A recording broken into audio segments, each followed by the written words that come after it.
Okay, good afternoon, everybody. This is our first thinking space for this year. Our first speaker today is Dallas Rogers, I'm going to leave it to him to do all the introduction. Thanks, everyone. I'd like to start by acknowledging that I'm on the lands of the Gadigal people of the Eora Nation. I'd like to acknowledge they're the traditional owners of the land on which we're meeting today. It's also the lands on which I live and work. I'd like to recognise their continuing connection to land, water, country and culture.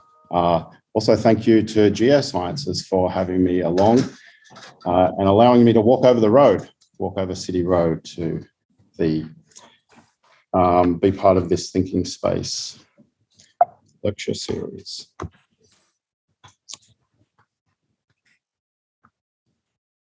I'd also like to thank the many people who have helped me work on this paper over the years, and there's a full acknowledgement in the Australian Geographer paper that I recently published on this topic. The acknowledgements are there. I've also presented this work to the urban crew in this school a couple of times and got some great feedback from them as well.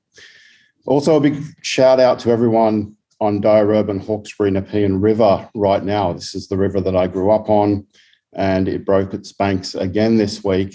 And quite frankly, I don't know how I feel giving this talk about this river at this time, but here we are. I've been fascinated by the Maori poet Robert Sullivan's book-length poem for a while now. The poem summonses James Cook from the underworld to explain to the descendants of white colonial rule and the Maori the violence he enacted upon Indigenous peoples in the Pacific. It resonates with me because I'm a descendant of John Grono, a British Royal Navy boatswain who sailed on the Buffalo to the New South Wales colony on the 4th of May, 1799. He left the British Royal Navy soon after, and he became a private ship captain, shipbuilder, sealer, whaler, and settler. In other words, John Grono was a part of the violent colonial invasion of Australia. As Sujit Siva Sundaram notes, it's important not to romanticise the encounters between the European settlers, the explorers and Indigenous people in the Pacific because of the consequences that followed in their wake. In June 1839, John Grono and 6 other landholders along the Dirurban Hawkesbury River on the northwest edge of what is now Greater Sydney, each petitioned Governor Gibbs for a boat for the chief of the Gadai tribe, then an old Aboriginal man. The chief of the Gadai tribe, a name given to this man by Governor Macquarie years earlier, was also known as Kurungi and Black Captain, amongst other names and aliases. Kurungi, as his people called him, wanted to earn a living in the commerce of the river with this boat. John Grono's 1839 petition reads as follows. Petitioner, and by that he means Kurungi. Kurungi has been known to me since his childhood, and I've always considered him to be honest and rather more industrious than the generality of his fellow countrymen. He labours hard during the harvest, and I've known him in times past to act as a shepherd. He was at sea 3 years in my employ, during which time he conducted himself with propriety and submission, and in one instance at New Zealand, when a white man was washed from the rocks by a surf and 12 Europeans standing by afraid or unable to render any assistance to the drowning man, Kurungi, at the risk of his own life, plunged into the sea and rescued the man from a watery grave. John Grono. The petition is one of few handwritten documents I have of John Grono. It provides revealing insights into Grono's life on this Darug land and the water of the early colony, and hints at the broader maritime landscape he lived within. But it also opened onto another question for me. Who was Kurungi, the chief of the Gadai tribe?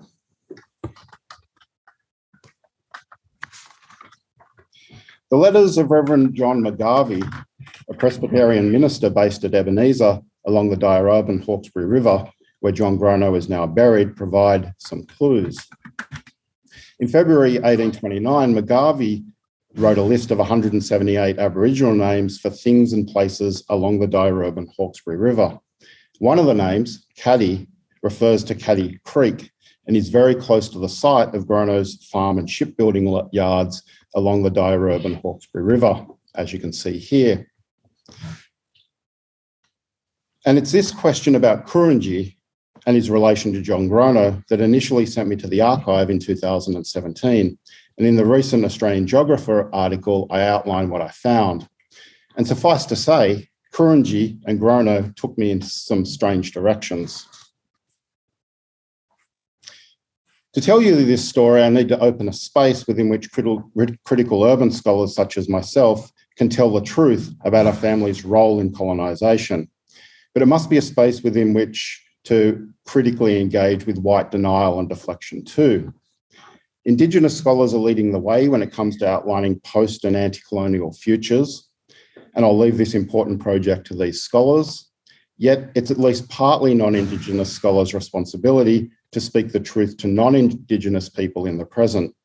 The starting point for me is to acknowledge how I'm implicated in the colonial histories and contemporary practices I'm researching. In my article, I call this familial due diligence. I take my cue from Tony Ballantyne, who argues that heated public exchanges over the violence and inequalities of colonialism seem far removed from the family trees and stories passed down the generations that frame many families' sense of history. By their very nature, family histories have little interest in the political economy of the colonial order.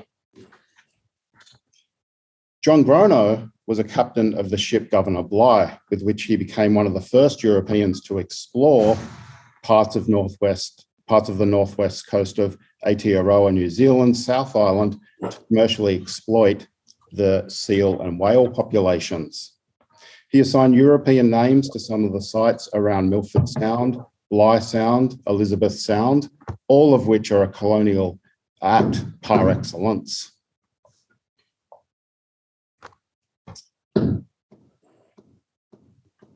After I'd finished with Grono, I decided to return to the archive to trace the historic role of rivers and oceans in colonial land theft in Sydney. My archival analysis followed the colonial ships and Aboriginal Ngawi, the bark canoes, to undertake a history from the water. What I found was a form of thalastic colonisation, whereby territoriality was a defining feature of settler colonialism in the first decades of the colonial invasion, but wherein controlling and claiming vast bodies of water was necessary to that territoriality. Understanding the centrality of water, much like understanding the centrality of land, is key to understanding settler colonialism in Australia, I argue. The early New South Wales colony in the late 18th and early 19th century was a terrain that's perhaps better understood as a watery space with land at the edges rather than a landed space surrounded by water.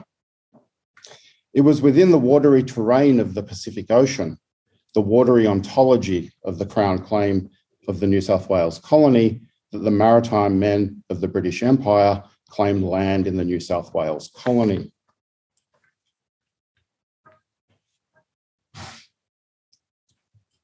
So what a banging going on around here, isn't there? Britain was a maritime empire and Sydney was a maritime town in the late 18th and early 19th century. And there was a maritime pathway to early land settlement and land theft in Australia. We know the possessive logics of settler colonialism in Australia, as Aileen Moreton Robinson defines them, are explicitly connected to both land and water. Aileen Moreton Robinson reminds us that since 1788, the coastline of this continent has been colonised by British colonists and their descendants who built the majority of Australia's capital cities near the sea. Fresh and saltwater Aboriginal people felt the colonial pressure on their waterways as soon as the explorers and colonisers arrived. The land was stolen, often violently, from Aboriginal people from the land and water. And Aboriginal people resisted this invasion from the land and water. Considerable settler colonial research by people like Nama Blattman have shown that how theft of Aboriginal land and violent displacement occurred in the New South Wales colony through the land settlement process. Certainly, for many Aboriginal people, the impact of settler colonialism is framed by land-based dispossession and violence, as the vast body of land-based settler colonial research shows. Invasion, surveying, claiming land, building roads and towns, and constructing fences and buildings on Aboriginal country is literally how Aboriginal people are dispossessed of their land. And yet, the oceans and new maritime technologies were the colonial infrastructure that enabled these settlements to be conjured up in the imaginations of the colonists in the metropole. Ranissa Mawani shows that cultures of settler colonialism were often borrowed from maritime worlds, informing and shaping registers of colonial, legal, and racial violence on land. So not only was there extractive and settlement logics to claiming land and territory during the colonial period, i.e. land-based settler colonial logics, but water-based exploration and discovery were crucial to the colonial processes too, i.e. these were water-based settler colonial logics. As Estrida Nemesis prompts, changing the way we theorise this aspect of settler colonialism means changing how we think about land and water. Tiffany King's conceptualisation of imperial land and water, and particularly King's idea of the shoal, has recast colonial land and water as a space of contact, friction, and interaction. King pays particular attention to late 20th century critical Black and Indigenous scholars who've mobilised oceanic and water metaphors to theorise Black life, aesthetics, and decolonial politics as breaks with continental European discourse. This work from Black and Pacific studies scholarship lingers where the water and the dirts meet, argues Hobart.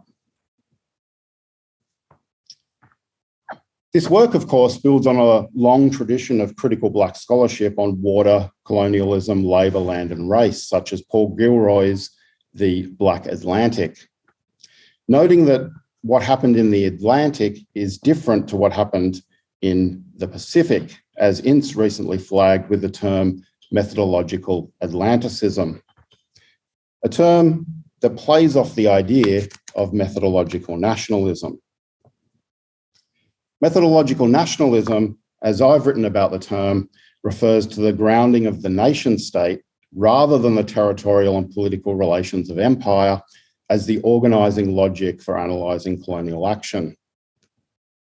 Methodological Atlanticism, as I'm using the term here, refers to the grounding of colonialism in the Atlantic rather than the Pacific or Indian Oceans as the organising logic for analysing colonial action. My argument is that both of these ideas are problematic for analysing settler colonialism in Australia. Andrew Lipman asks, what if we considered the contestation over colonial land not only as a part of the continent it's located on, but also as part of the ocean? Mawani similarly prompts, how might we reorient analysis of settler colonialism so that oceans feature more prominently in Indigenous contests over land, resources, and European settlement? These are good questions, of course, and David Featherstone encourages us to follow the colonial ships to undertake a history from below, or even a decolonisation from below, as Leslie James puts it. Mawani argues that currents follow multiple trajectories, exhibit changing dimensions, and thus offer alternative metaphors and additional ways to chart the decrepit mobilities of colonial and imperial worlds. Mawani's Oceans as method encourages us to follow the ships through time and space, retelling its passage as a global maritime and legal history. Similarly, Philip Steinberg and Kimberly Peters provide a framework for thinking with the sea. In Australia, Taylor Corney and colleagues deploy a hydroepistemology to talk about hydro-imperial ways of knowing water. Jess McLean and colleagues discuss the racial politics of water with their idea of shadow waters, which is a political activity that seeks to expose Aboriginal notions of water and Aboriginal care for waterways, which were physically manipulated and restored by imperial power structures and narratives through colonisation. My analysis is interested in a group of colonists who were maritime people, such as members of the British Royal Navy, maritime merchants, shipbuilders, sealers, whalers, and I provide a narrative history of their lives in the article. With stories about land explorers and land settlement as central narratives in early histories of Sydney, we often forget that the earliest colonists were maritime people. Nautical exploration preceded land-based exploration in the land theft and settlement process, and nautical ontologies and epistemologies were key to how maritime empires imagined settler colonialism itself. Land-centric accounts of settler colonialism, to use Patrick Wolf's terminology, are powerful interventions into settler colonial logics of land. And yet, historians such as Grace Carsons go to considerable lengths to highlight the maritime logics of the early Sydney colony. Indeed, this is a subtly argued, yet important theme that runs across Carson's three key books, The Rocks, The Colony, and People of the River. Land claiming in the early Sydney colony is a story about more than land-based colonial activity. The story of early Sydney is a story about invasion and land claiming along rivers and waterways throughout the colony. In other words, there was a maritime pathway to land theft in Sydney. The Camaragal woman Barangaroo felt the colonial pressure on her waterways and fishing grounds in Sydney Harbour almost as soon as Captain Arthur Phillip raised the flag at Warrane Sydney Cove. The first four governors of Sydney were officers in the British Royal Navy: Arthur Phillip, John Hunter, Philip King, William Bligh. And they didn't just abandon their maritime ways when they stepped off their boats in Sydney.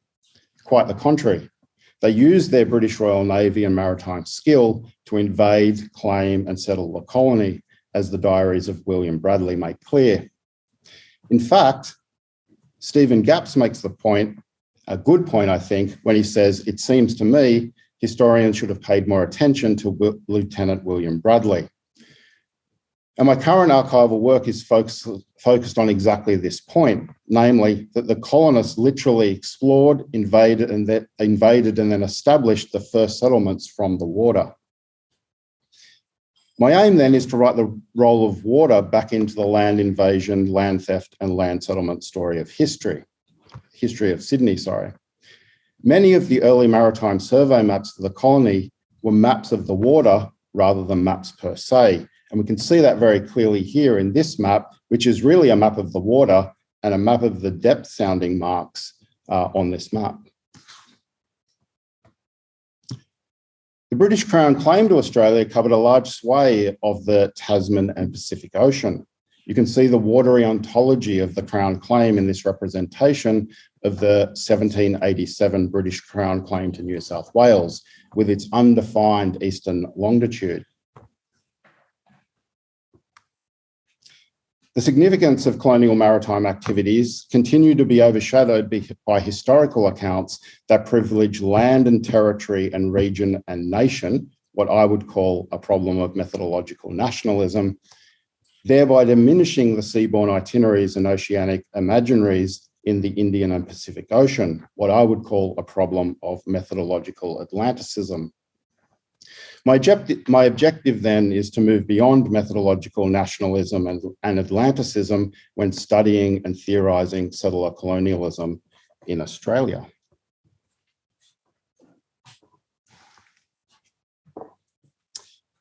The idea of what the Crown claim is, or the idea of what Crown land and Crown water is, has been in flux since the day it was first drafted and proclaimed for the New South Wales colony. It's significant that the British Crown claim to Australia included a territorial claim to land that would allow the British Maritime Empire to take control of a large body of water in the Tasman Sea and Pacific Ocean. The British Crown claim was, in effect, if not in law, a territorial claim to land and sea. And the original Crown claim included parts of Aotearoa, New Zealand, and a great recent book that's just been republished by William Cobbett, who was actually a former professor of law and dean of Sydney Law School right here at Sydney. This book was recently republished, but originally written in 1910 to 1919, provides an interesting overview of the Crown plan at this moment. Control of the waterways around the New South Wales colony was always part of the Crown's intentions. So while the colonial settlement at Warrane Sydney Cove was meant to be a simple agrarian penal colony, it grew into a port town facing the sea. It was a pre-industrial town based on agrarian cultures and mercantile capitalism, with colonial shipping and the British Royal Navy at its centre. The water formed an expansive colonial network of rivers, oceans, and ships that connected the New South Wales to Aotearoa in New Zealand, Asia, Europe, and the metropole, with the planning and material form of the settlements reflecting this maritime reality. Lynette Russell and Grace Karskens, amongst others, remind us that the Aboriginal people of Sydney and the European colonists were both at home on the water. Keith Smith shows that travelling by water around the colony and further afield was quicker and smoother than going by land. Karskens writes, Sydney's oceanic location shaped the coming city economically, socially, and physically, but it also shaped mindsets and sensibilities too. And shipping flourished despite the original instructions and subsequent rules forbidding their construction. The rivers and oceans operated as a nautico-imperial infrastructure that connected the colony to the British Maritime Empire, and Sydney, by virtue of its maritime position, was not remote. Its lifeline was the ocean links with the rest of the world. A focus on the water also provides new insights into colonial exploration and land claiming, as well as Aboriginal resistance to these processes in the early colony. Aboriginal resistance was enacted from and on the water in relation to the maritime environment of the colony, and I outline some of this in a fair bit of detail in the paper. Control of the water was just as important as control of the land in the early days of the colony, and Aboriginal resistance was mounted against the Crown claim to and control of the water and land. Watkin Tench talks about how swiftly Aboriginal people moved across the landscape by Nowie, skillfully eluding the colonial authorities. Settlers were attacked by Aboriginal warders on the land and water. Bidinjol warrior Hemaway used his Nowie as a tactical instrument of war and was involved in conflicts at Warrane Sydney Cove, Parramatta River, Prospect Creek, and Diarurban Hawkesbury Nepean River. Hemaway's tactics of resistance, as Goodall and Gadsall call them, were intimately connected to the waterways. The story of Kurungi, which I detail in the article, is not as well known, but is just as revealing. Kurungi was a resistance fighter who confronted the British colonial invasion along the length of the Diarurban Hawkesbury Nepean River. He was a savvy political operator who negotiated with the colonial powers and Governor Macquarie to gain his freedom at a time of persecution, as shown here in some of the historical record. Kurungi eventually worked his way into the early social and economic life of the Diarurban Hawkesbury River settler community by living and working on the farms and sealing boats of the colonisers, against whom he'd previously fought and probably killed for the land and sovereignty of his people. By the 1820s, not only had Kurungi and his people been dispossessed of their land, but their labour had been captured and put into the service of the colony too. So the chief of the Gadai tribe worked on the settlers' farms around Gadai Creek, which is also known, of course, as Katai Creek, and he went to sea with John Grono several times sealing. And the early land grants along the Diarurban and eventually John Grono's shipbuilding yards and farm almost certainly occupy Darug land stolen from Aboriginal people associated with Kurunji. Like many settlers along the Diurban in the early 19th century, Grono's relationships with Aboriginal people were complex and ranged from the theft of Aboriginal land and violent clashes through to providing employment, shelter, and in the case of Kurunji and Grono, even a character reference for a petition on behalf of Kurunji. But their intertwined stories also open onto a wider colonial terrain of land, water, and power.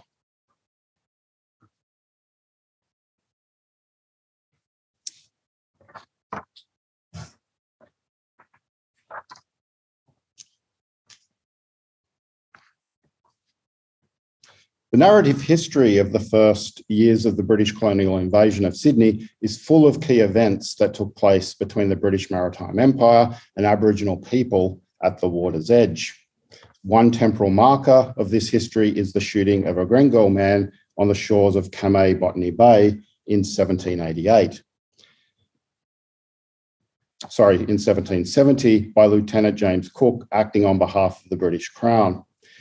8 years later, between the 18th and 20th of January 1788, the 12 ships under the command of Captain Arthur Phillip arrived in Kamay Botany Bay, and Aboriginal warriors were, of course, there to confront them again.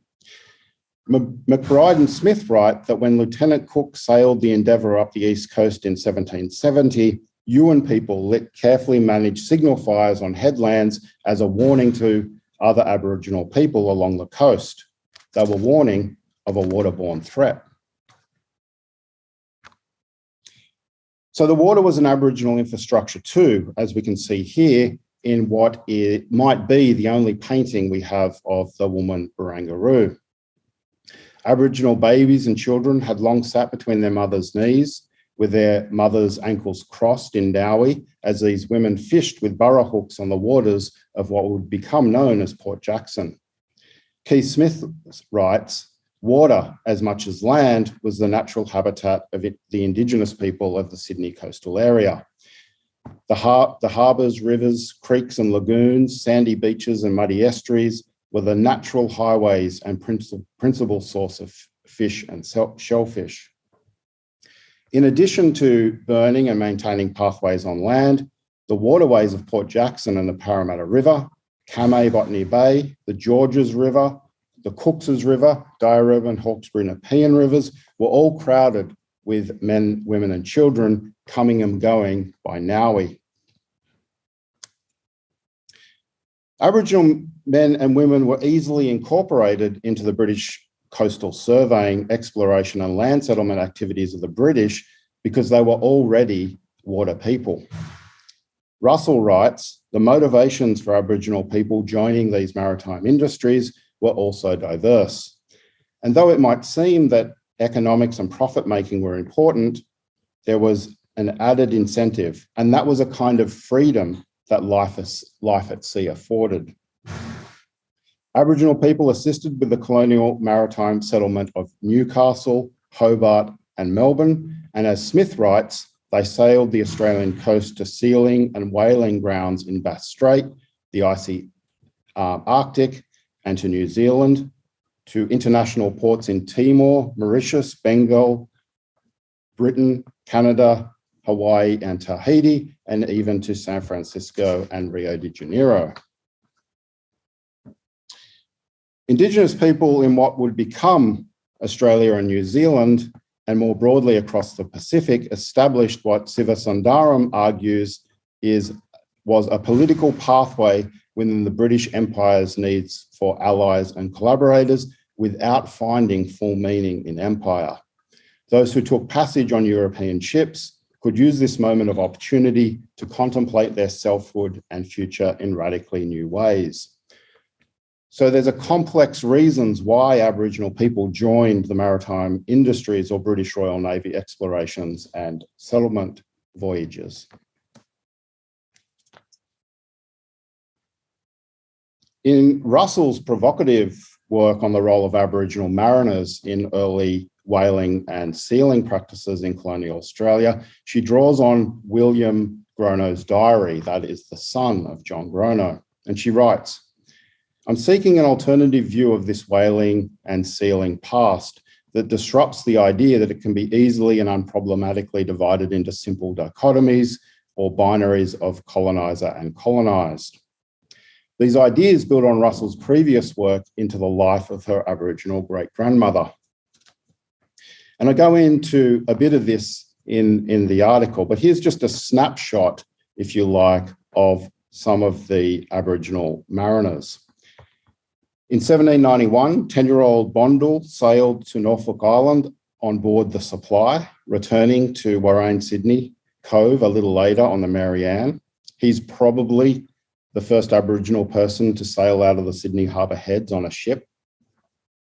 Bennelong likely sailed out of the Heads on a colonial ship in August 1792. 5 Eora women stowed away on a British East India Company ship called the Pitt in 1792. Tim Rowley joined the Britannia in 1795. Nanbarry and Bungaree pictured here, sailed aboard the Resilience. And Bennelong willingly sailed all the way to England and back again between 1792 and 1795. And in 1793, Hiku and Huru, two Maori men, were kidnapped and shipped from the east coast of Australia to Norfolk Island to teach the convicts how to work the flax on the island. And there are many more stories like this. One way to get some purchase on these questions of Aboriginal mariners in the colony is via colonial labour theory. Philosophies of labour, land and property are, of course, central to settler colonial theory, and they're important for how we understand colonial labour too, colonial maritime labour too.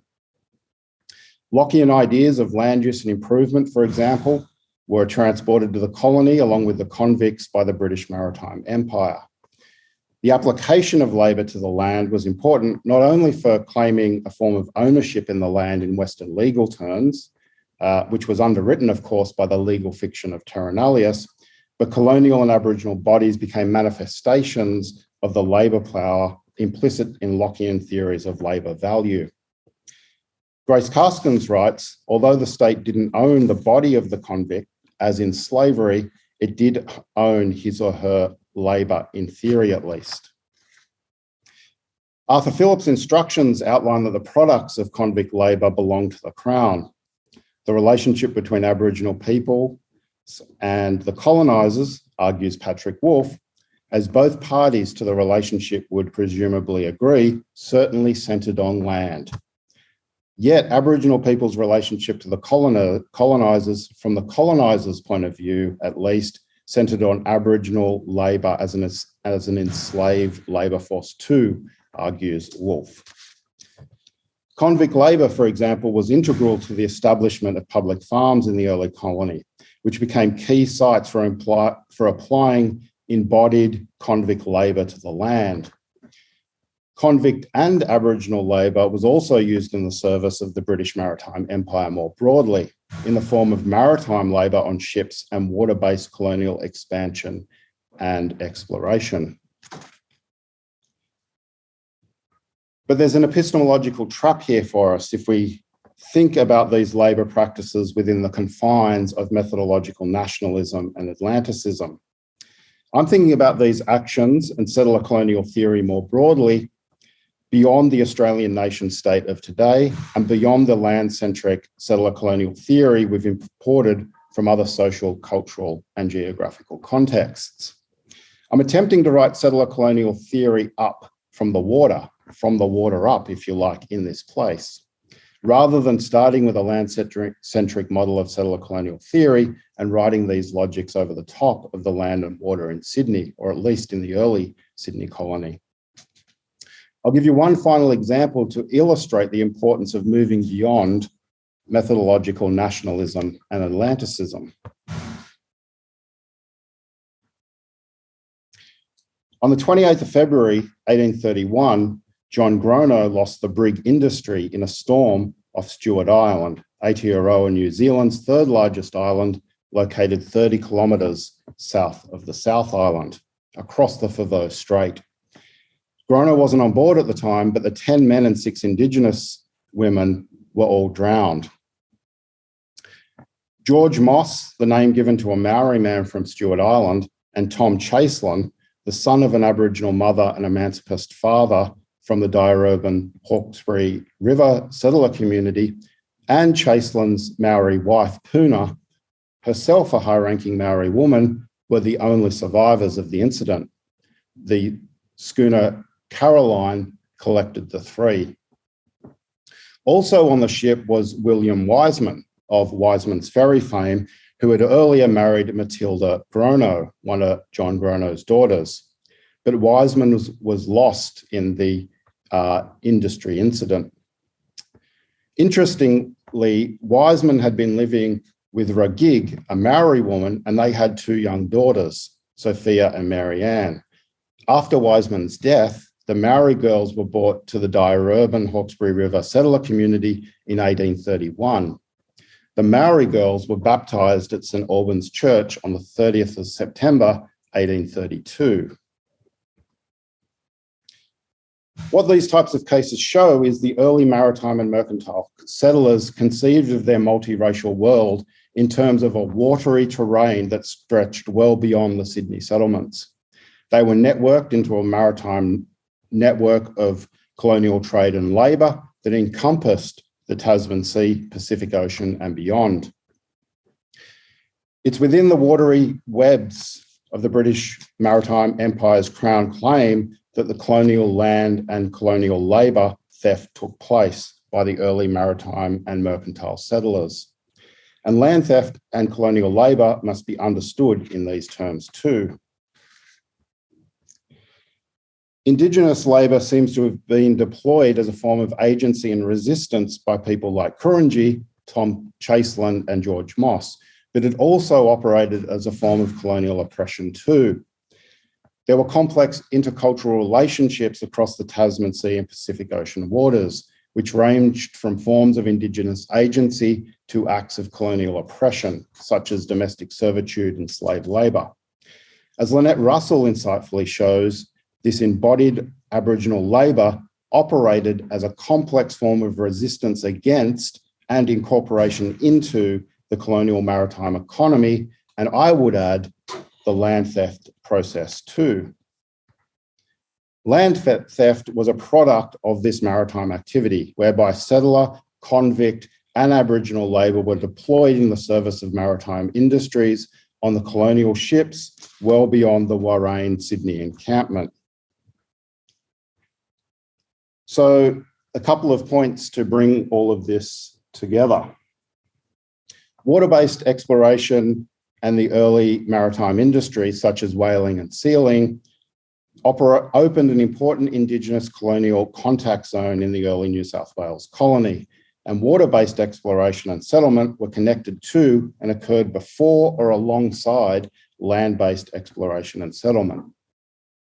Henry Reynolds was somewhat dismissive of water-based forms of settler colonialism, writing, sea-based industries were probably less destructive of Aboriginal life than either mining or pastoralism.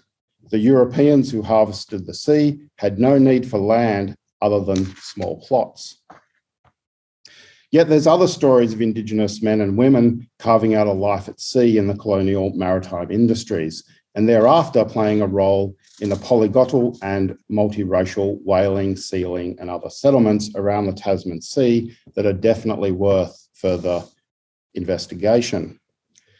When the Sydney-based sealers sailed to Aotearoa, New Zealand in 1792, they built a house and a wharf. This is among the first colonial architecture to be built in Aotearoa, New Zealand. This was land theft that often existed outside the formal land grant system, and it warrants a more detailed land theft history too.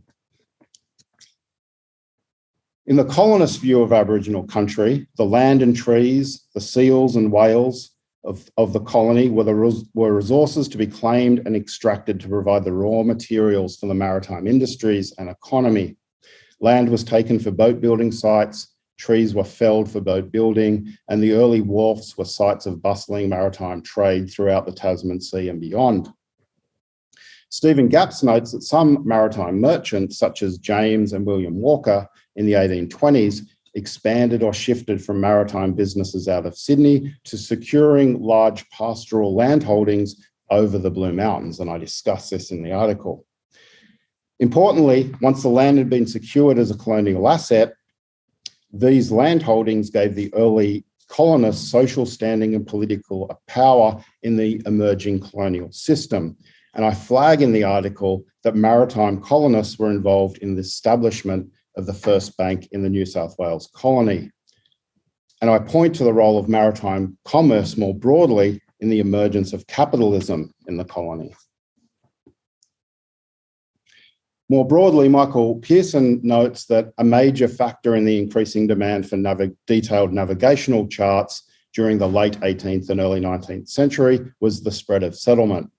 Pearson locates Australia's early colonial history within the broader maritime context and calls this period the early maritime survey period, showing that the seas were busy with water-going colonial vessels, surveying the coastal littorals and ocean waters in the Tasman and Pacific Ocean.